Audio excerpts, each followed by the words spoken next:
Aloha! Welcome back to A Little Bit Unglamorous. I'm your host, Erica Renee, and I am so sorry I left you hanging for not 1 but 2 weeks. It's been a lot the last few weeks, but I have a new Starbucks cup right here, rose gold gorgeous holiday cup. I am obsessed with these things. Oh my god, they are half off right now, I think. So all of my collectors, some ASMR for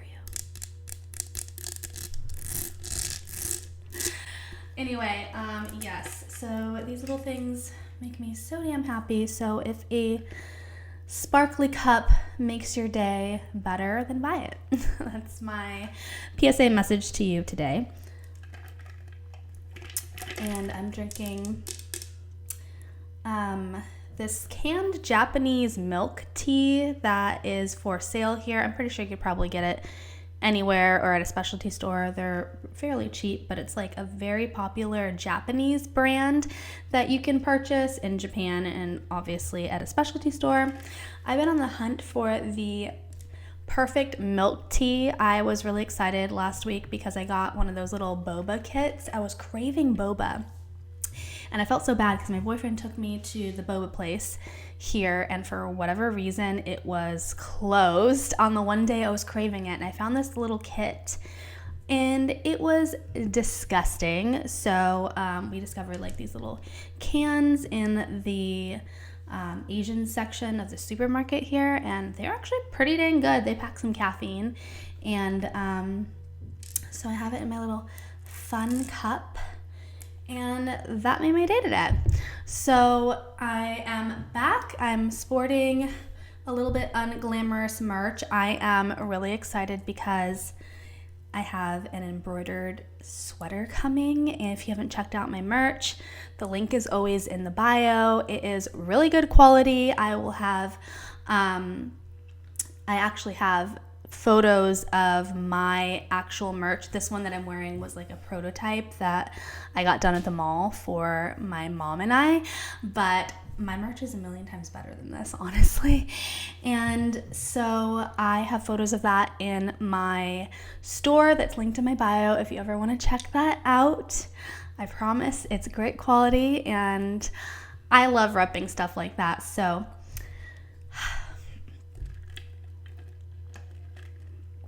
last week I was so sick. Oh my god, I don't know if it was the flu.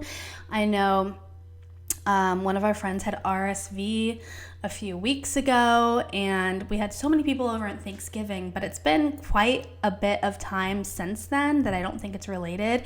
And my boyfriend just came back from Japan, so I don't know if just the flight, him coming back, he was a little bit sick, and then I got a lot of bit sick. So sick, I didn't leave bed for 3 days. I couldn't even walk down the stairs. I had zero energy. So if I'm a little sniffly, that's why. But I took the last 2 weeks off. I've been a little depressy, if we're being honest. Apparently, seasonal depression is a thing around the holidays for a lot of people. It has never hit me before in my life. So, you know, it is what it is, but we're dealing with it, and we got our happy cup. So I have a lot of pop culture stuff to go over, and I am very excited. So we're gonna get into it. Usually I have so many life updates and all that jazz, but I was going through my notes right before filming, and I realized there's so many things, obviously, because I took some time off, and we're gonna get right into it. So first of all, I want to wish a belated happy birthday to my queen Taylor Swift. My boyfriend also had a birthday, sorry love, but Queen Taylor Swift was named Time Magazine's Person of the Year, and she's on the cover looking amazing and has her cat, I believe, Benjamin Button, around her shoulders, and it's the cutest thing. I read the article. It was quite a long article. I mean, she's the cover, right? So I imagine it would be. But I read the whole thing early in the morning when it came out online, and it was a very well written article. And I just want to note that, first of all, I want to know how much cat hair they had to Photoshop off of her for that cover photo, because she looked flawless, amazing. 2, second, our queen, Taylor Swift, is named Person of the Year, uses this opportunity to once again drag Kim Kardashian by name, full name, first and last, in this article relating to her incident with her and the infamous phone call and whoever leaked the non-edited one. And I thought that was really funny. The best quote of the entire article was when Taylor said, "The trash takes itself out every time," and that's my new motto in life. Also, when she finally dropped her song "You're Losing Me" on streaming platforms, I'm pretty sure I was one of the first people to know, because I've been waiting for that song to be on Spotify since she dropped it at 6 months ago. My favorite song. I don't know if it is a strange coincidence, but my 2 favorite Taylor Swift songs are the saddest songs possible that I cannot relate to at all. I'm perfectly, for the most part, happy, in a great place in my relationship. And my favorite song is "You're Losing Me" and "Right Where You Left Me." I could play "Right Where You Left Me" over and over and over and over again and just put myself in the saddest state, just imagining being that person, even though I can't relate to it all. But I was so stoked when she added that to streaming platforms. My day was made. I was listening to it over and over and over and over again. And then Jack Antonoff drops a bomb on Instagram, and everybody is losing their damn minds because he puts on his Instagram stories a photo of Taylor Swift. It's her in her kitchen doing something seemingly monotonous. I believe she is cutting something, and there's a bottle of rosé in the background. And Jack Antonoff says that that photo was taken the same day that they wrote that song, on December 5th, 2021. And everybody goes crazy because the song is so sad. Obviously, it's a breakup song. Obviously, it draws inspiration from her relationship at that time with Joe. And at that time, they had publicly not come out as having any sort of issues or had been broken up. Nothing like that. So everybody is going crazy. And first of all, he knew exactly what he was doing when he said that. He knew everybody would lose their minds, and it was definitely something that was a calculated move. Rewind to when she dropped Midnights last October. You cannot convince me that that's not a breakup album. The second I listened to it when it released, I knew it was a breakup album. There's no way she couldn't draw inspiration from her own life for all of those sad lyrics. And at the time, people thought her and Joe were doing great and fine and blah, blah, blah. And now I feel like they've been broken up that entire time and managed to keep it under wraps. I will die on that hill. Midnights is a breakup album. So speaking of Taylor Swift rumors, I know there's tons of stuff going on right now about her and Travis and yada yada, and I'm not going to speculate, but as always, I'm really excited for our girl. And I know her publicist, whose name is T-Pain, which I think is so funny because of the rapper T-Pain. So there's a popular celebrity gossip account I'm sure you've heard of, everyone has heard of. It's called Du Mois, and it is on Instagram, and it's highly fueled by viewer tips. So if somebody sees a celebrity out and about, they'll write in and say, oh, I saw this celebrity going to dinner with so-and-so, hot gossip or whatever, and she'll report on it. So it's not very fact-based.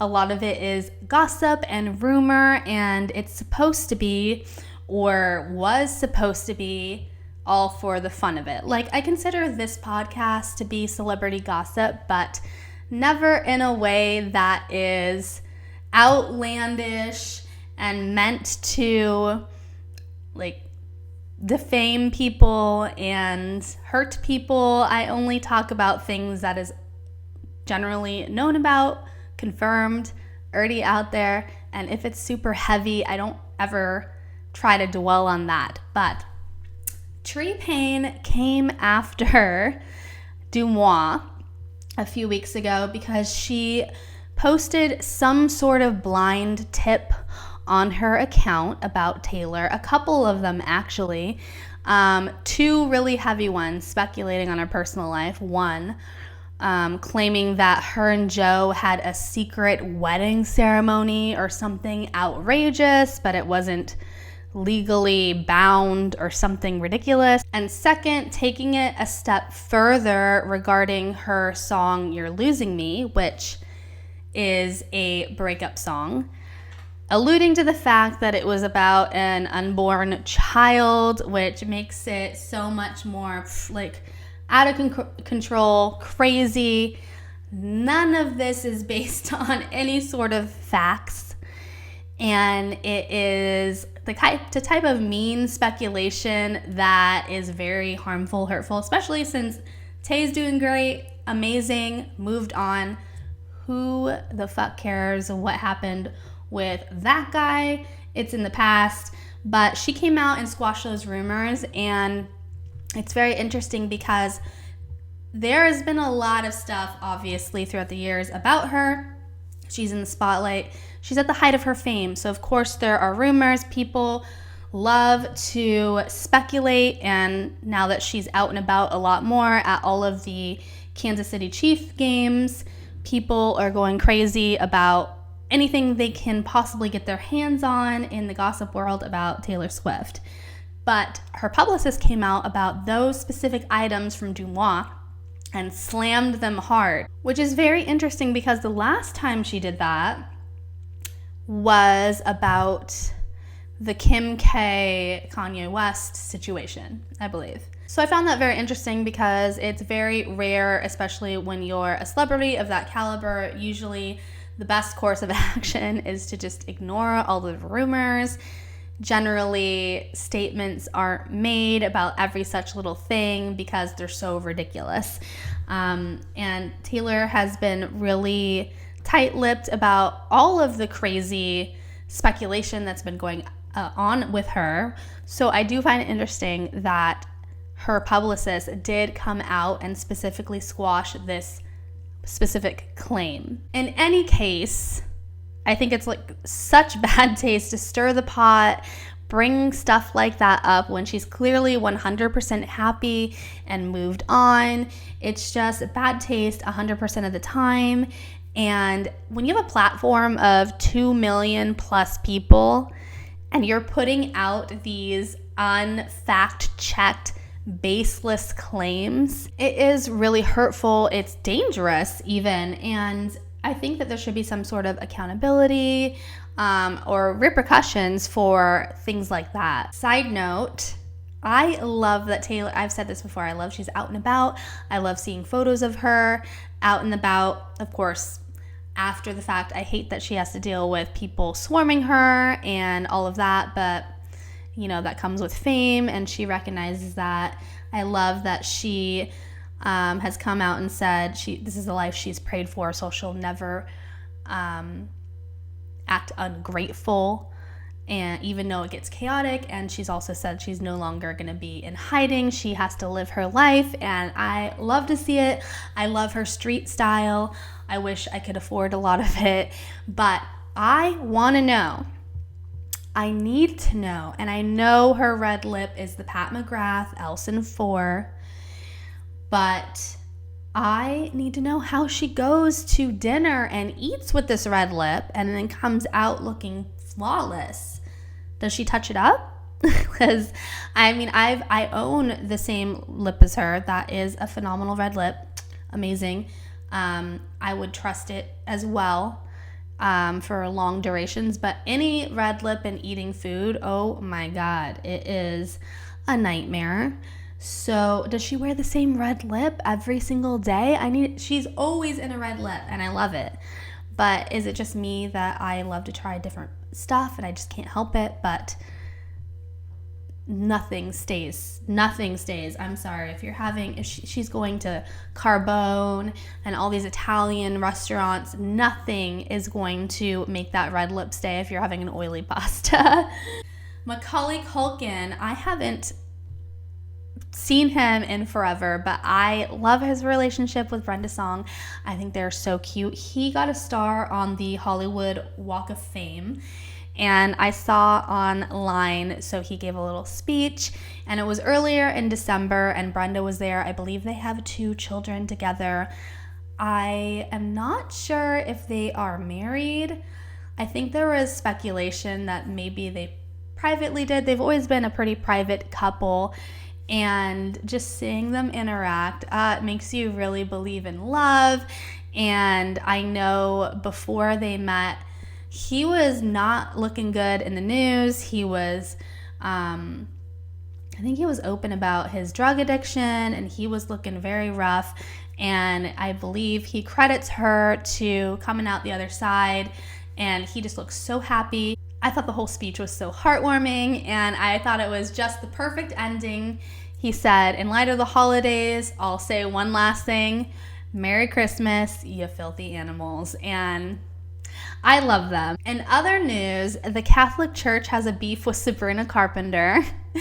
And so her video, Feather, which is a song that I believe was written years ago. So Sabrina Carpenter, personally, I thought she was a newer artist, but apparently she's been around for quite a long time. She was a Disney Channel star, and I believe she also starred in the spin-off of Boy Meets World called Girl Meets World, so she was the girl growing up. And so she's had this singing career, I believe, for 7 years now. And she gained a lot of fame and notoriety, obviously, because she's opening for Taylor Swift now on her international leg of the tour. That's personally how I know her. I'm really jealous that she was not opening at the concert I was at, because I'm a big fan. She came out with a Christmas album this year too called Fruitcake. And I thought it was marketing genius that she changed around the lyrics to her hit song. The song she changed around was Nonsense, and she did a Christmas version, which I thought was so cute. I believe she's been singing it all December long. And I know there was also some talk because at the Jingle Ball? I believe so. It was a Christmas concert. So at the concert, Sabrina Carpenter played her song Liked a Boy, or Because I Liked a Boy. And then directly after, I believe, Olivia Rodrigo played Driver's License, which, if you aren't familiar with that drama, the songs are about one another, about this boy that they both incidentally both dated. Anyway, I digress. Looping back to Sabrina Carpenter, love her. That whole thing fascinates me as well. I was talking about it previously on another podcast episode, but it is very interesting that Taylor invited her to open for her international leg of the tour when she was all about Olivia Rodrigo just a few months prior. Very, very interesting. However, the Catholic Church is very mad at Sabrina Carpenter for filming her latest music video, Feather, in a church, in one of their churches. And I watched the video. So she's dressed in a very Madonna fashion. And Madonna did a lot of things that pissed off the church. I think she lit crosses on fire and stuff at one point, didn't she? Dancing very seductively around crosses, and I'm pretty sure that pissed off the church also. But Sabrina Carpenter didn't do anything half that bad. So in the beginning of the music video, she drives up in the big limo with her all black, like Madonna-esque lace outfit, and she's kind of dancing outside of the church, and then she's in it, and they have like big coffins, and she's obviously singing about being light as a feather and glad that this guy is out of her life. And the music video is not that bad. I just think it's, the way she's dressed and obviously some of the props. I was expecting her, for all of the outlandish stuff that I saw, I was honestly expecting her to be like humping Jesus or something like that, but none of that happened. I thought it was really funny because there's reporters that keep trying to get clips of her saying what she thinks about it. I think she was clipped saying, obviously they got permission from the church to film it, saving her ass, of course. And also Jesus was a carpenter, and I love that. But another news person on the red carpet tried to interview her and said, "What do you think about scandalizing the Catholic Church?" And she just goes, "Gotta go, girl, gotta go." And she scurries away. And I thought that's going to be how I address anything I don't want to answer for now until further notice. This isn't exactly pop culture related, but if you don't know, I am a huge murder mystery fan. I'm all about Bailey Sarian's Murder, Mystery, and Makeup Monday, and I haven't in a while, I'm big on podcasts right now, but for some reason I haven't been listening to my tried and true crime junkie. I'm obsessed, and I heard of this case forever ago. It's the Gypsy Rose Blanchard case. And if you're not familiar with it, basically Gypsy Rose Blanchard was this young girl, very young at the time, and she had a mother. Her name was Dee Dee. And Dee Dee basically had Munchausen by proxy disorder.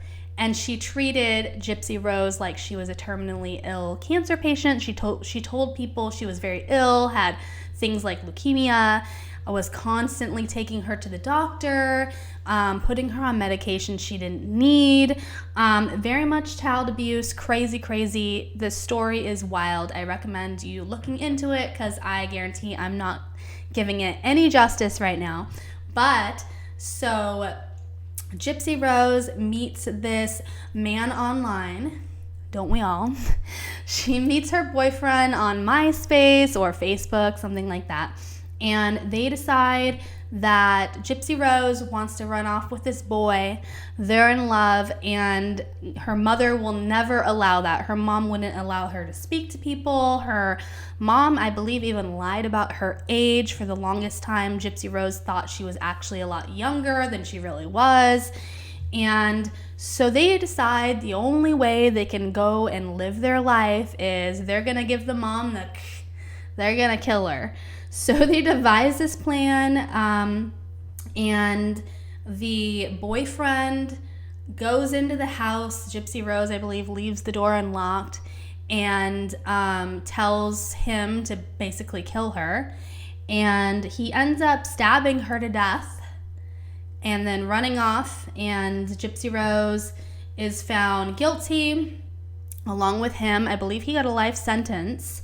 And she is being released from prison on December 28th this year, right after Christmas, in a few weeks. 2 weeks? So Gypsy Rose has served 85% of her 10-year sentence. They're letting her free. Her and the boyfriend are not together anymore, I believe. So I wonder how he feels about now being in jail for the rest of his life for supposedly this girl that he loved so much, and they broke up. I believe they interviewed him a few years ago saying that time in his life was the best time in his life ever. I wonder how he thinks about it now. But anyway, I want to see that interview. Speaking of interviews, remember, this is like a complete ADHD moment. Remember when Britney Spears said she was going to be interviewed by Oprah, and that never happened. I know she wrote the book, but I want to see that interview. And oh my gosh, I love watching unsolved mysteries, but like the old ones, like the Robert Stack, like season 1.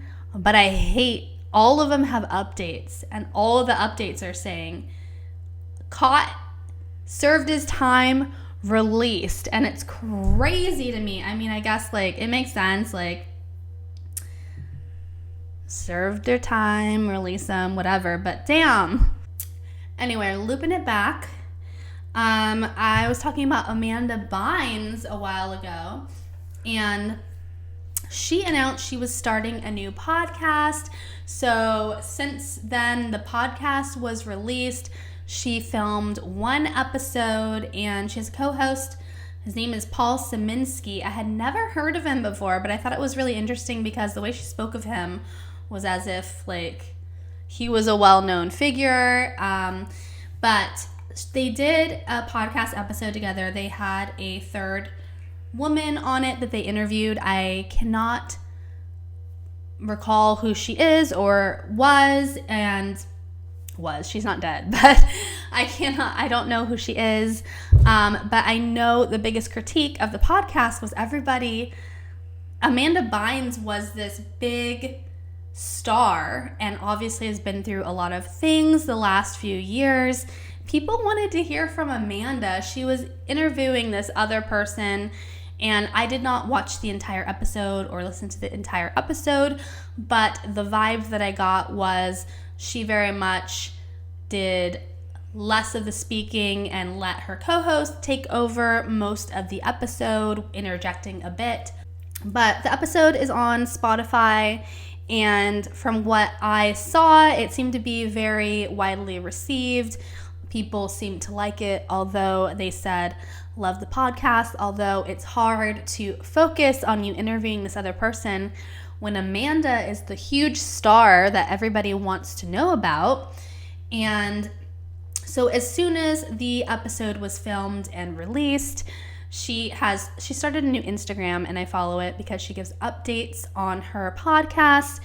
And last week she posted, not even last week, probably just a few days ago, she posted an Instagram video saying that she was halting the podcast after 1 episode because they weren't getting the types of people they wanted interviewed on the show. Like she wanted Drake and huge big names, which makes sense. Like every podcast wants, big name people on it to grab more of an audience. However, I thought it was interesting because she had claimed to be halting the pod, which, by the way, right before I started filming, I saw on her Instagram firsthand that she retracted that and posted another video saying that filming the podcast makes her so happy, which, good. I'm glad she's really happy and she's finally doing something, productive. Filming this podcast makes me so happy and makes me feel productive and like I'm doing something. And she acknowledged, audience takes time to build. Obviously, you got to start somewhere. I feel ya. I don't have a huge audience, but you know what? You got to keep going with it. So I'm glad she's going to keep filming the podcast.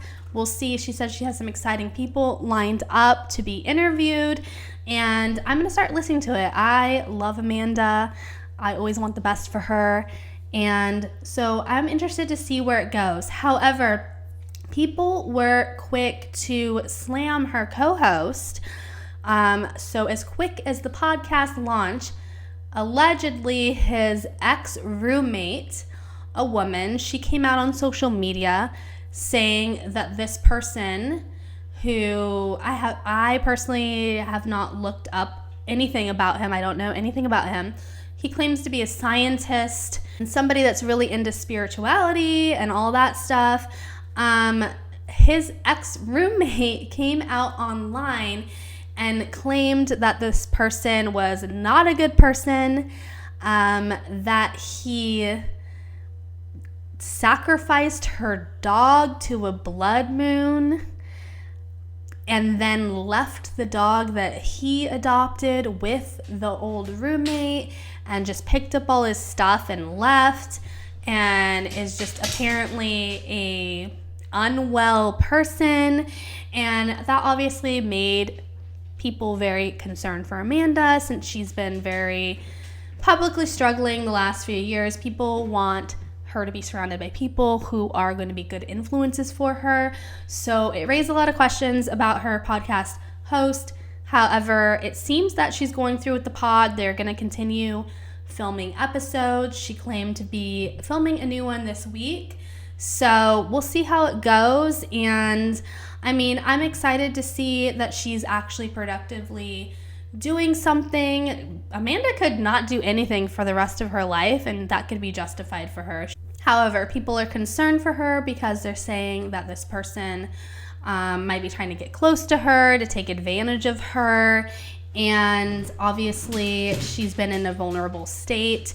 So hopefully everything works out for Amanda. I hope her podcast does well. I've been listening to the first episode. I am very interested to see what it's all about. In celebrity breakup news, so I don't know if you follow Sister Wives. I haven't watched Sister Wives in years, but Cody Brown, I saw an article that says Cody Brown is all in for monogamy because the rest of his wives left him. I don't watch Sister Wives. I think my mom has watched a few episodes just when it's on, and that's kind of how I used to be, but I just can't. Okay, I love me some trash TV. We all know that, but that's beyond me. But Cody is a nasty man. He's disgusting. The fact that he got these women to stay around him for as long as he did, I have no idea why. I'm pretty sure the last wife is going to leave him too. But I just saw that article. I also saw that Bad Bunny and Kendall Jenner are reportedly donezo, which I know his fandom was really pissed when they started dating for no other reason than she's just a Kardashian, I guess. So I guess fans will be glad to know that they are reportedly, not together anymore. Cardi B finally kicks Offset to the curb. I mean, they're kind of on again, off again though, right? So apparently she went on Instagram Live. I did not see this, but apparently she went on Instagram Live and told all of her fans that they shouldn't wait until 2024 to change their life. And she said that she wants to eliminate dead weight. And shortly after that, it was reported that they are done. So honestly, I have not been a fan of Offset for a while. Obviously, he has cheated on her again and again. And that whole incident of him doing that big apology gesture, like the giant cake and stuff, and having it rolled out while she was performing was just, I can't believe that happened. I mean, they would have never allowed that to happen if it was him performing, I feel. And that just made me so just disgusted. I can't remember when that happened, how many times he had cheated on her, but it just, she needs to move on and find a man that is going to treat her right and not just go and cheat and then think he can spend hundreds of thousands of dollars to beg for her forgiveness and all of these grand gestures. Just recently for her birthday, she was posting on Instagram that he filled this whole room with flowers and balloons and blah, blah, blah, and this huge grand gesture, and found this art piece she wanted so badly in Paris and bought it for her. All very expensive and grand gestures of love, but all of that means nothing when you're going behind her back and cheating on her the very next second. So good for you, Cardi. Good for you. I know people are probably also tired of all the Britney Spears, Justin Timberlake drama, but since her book dropped, people have been reporting on that too. And I thought it was really funny because, when Britney does her Instagram rants and just goes off in the captions, she recently came out and dragged Justin Timberlake because I believe he has a Vegas residency. And so she said in her book, and has said publicly, that she is not a fan of the song Cry Me a River for obvious reasons. The song is about their breakup. It very much paints her to be the villain of the story, which now we know is not exactly the case. Both of them were off doing their own thing, and it was just a very chaotic relationship towards the end. However, the song depicts it to be very one-sided. And it led to Britney being villainized in the media for years and years. And she didn't say a thing. She didn't say a thing until this book came out. But anyway, she gives 0 Fs, as we know. And apparently, Justin performed the song at his residency right after the book came out. And the song started playing, and he said, "No disrespect," and then sang the song. So Britney retorted on Instagram, as she does best, in her long captions, and she told the story of how Justin would cry when she beat him at basketball, which, if you didn't know, Britney Spears played basketball before she became very famous, and she loved the sport. And so she basically told that story, and then afterwards says, "No disrespect." I know everybody's tired of that drama. That's my childhood, though. Like, Britney and Justin, I loved them. I'm so sad it ended the way it did. I'm sad about, the book basically confirming that. I'm here for the Instagram drama, and I can't help it. So Sydney Sweeney has been in the news a lot recently with her co-star Glenn Powell. And they are filming a rom-com together called Anyone But You. And I believe they've been on location filming it, blah, blah, blah. And there's been rumors of them hooking up or sparks flying or whatever. And it's a big thing because I think one or both of them are engaged, have girlfriends, boyfriends, engaged. But I don't know. That seems to be swept under the rug for now. But apparently on set, there is a scene that she had to do with a spider. I have no idea what the plot is of this movie, but it's this big ass motherfucker, this big ass spider, a huntsman spider, and supposedly it's a trained one they had on set. And there is a clip circulating on the internet of her, and she's got the spider on her.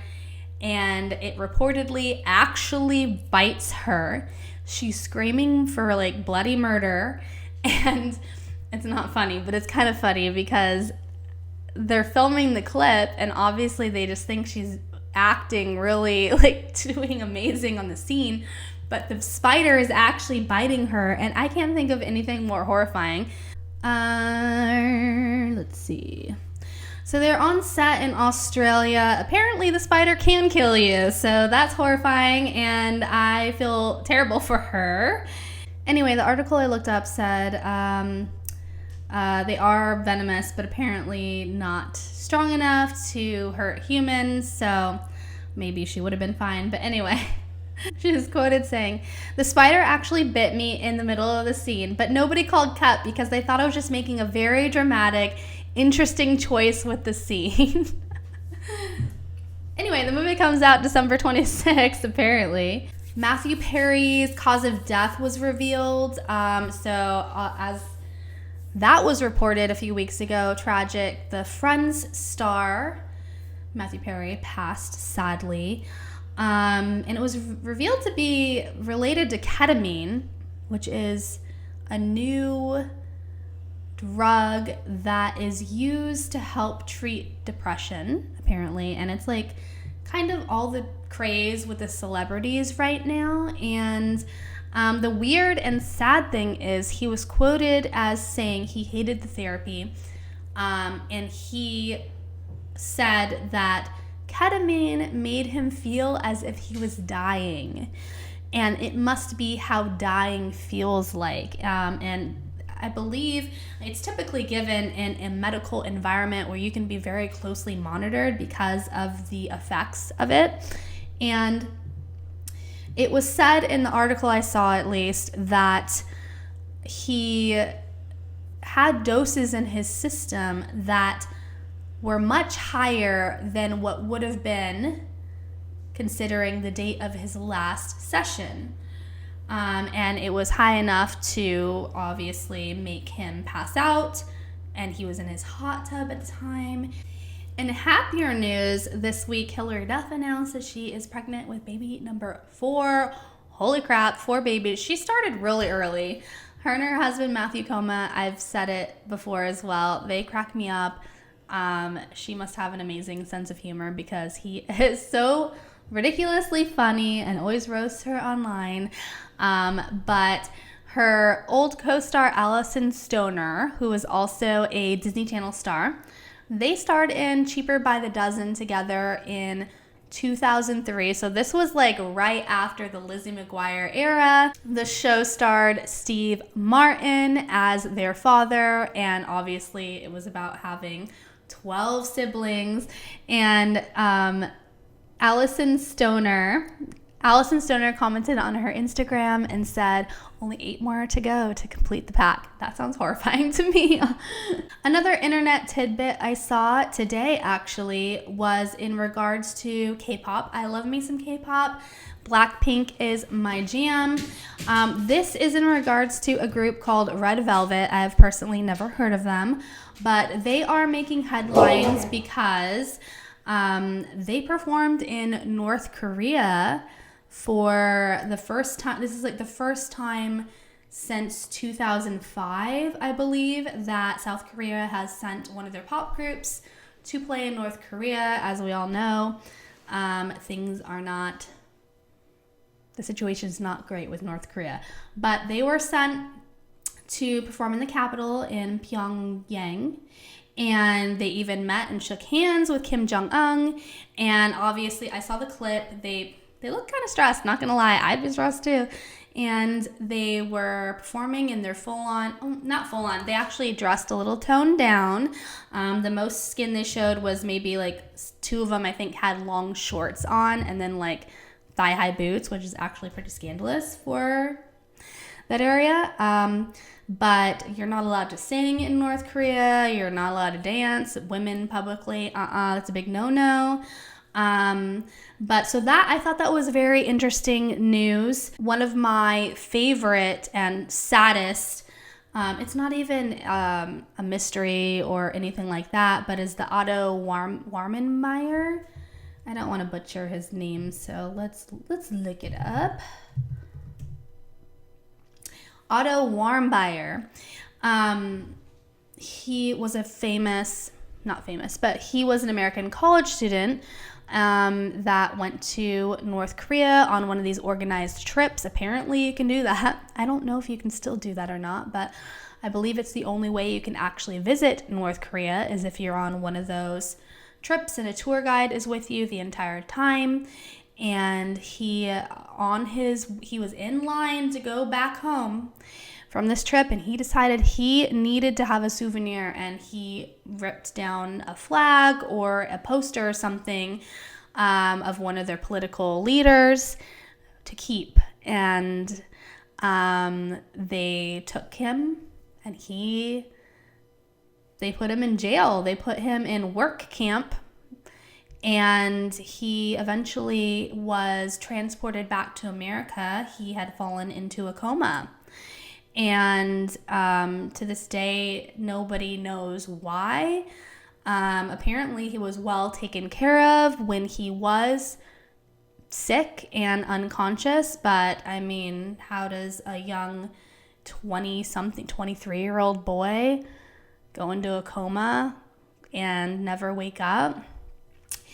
Anyway, so I find all that very, very, very fascinating. So, it's interesting that they would allow the K-pop stars to go into North Korea. So Madonna, she's touring again. I know she had that weird mystery illness a while back.